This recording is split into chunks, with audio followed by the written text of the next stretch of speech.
Walang planong mag-relax ang Global Port Batangier sa kanilang asignatura sa PPA Governors Cup kontra Barangay Ginebra San Miguel bukas.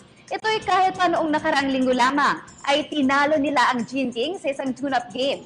Ang kabuang balita tinutukan ni Ria Arevalo ng Sports Radio 918.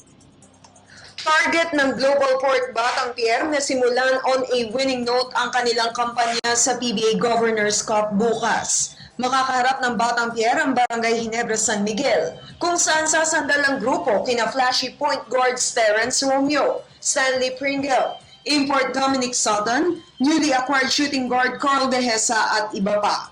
At bagamat minsan na nilang natalo ang Gene King sa isang tune-up game, naniniwala si head coach Jonadel Cardel na walang dahilan para magpakakumpiyansa ang Batangier bukas. Tune-up games lang naman yun. So, we focus on the defense, of course, para mapanalo natin. Where the offense naman will follow if play good defense naman. So, and then, sa preparation naman namin, na-scout naman namin sila. So, hopefully, this Saturday, all the players can play to win. Dagdag pa ng rookie mentor, kailangan umano nilang paigtingin ang malapader na depensa upang mapigilan ang Ginebra na makapuntos.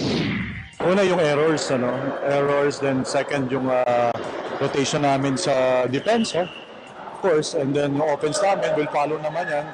Basta alam lang ginagawa ng bawat isa sa amin kung sino yung nasa loob na maglalaro. Basta if ever na pinasok sila, small minutes or big minutes, kailangan mag-contribute sila. Sa panig naman ng isa sa mga pinakabagong recruit ng koponan na si Carl Dehesa, tiniyak nito na hindi papalya ang kanyang shooting talent upang matulungan ang Batangier na makapagpasikat sa season-ending conference. You can expect me to play hard and play hard defense and just whatever it takes for our team to win, I'll do it. Pretty much whatever coach tells me to do and whatever helps our team get to that next level, I'll try my best to do it.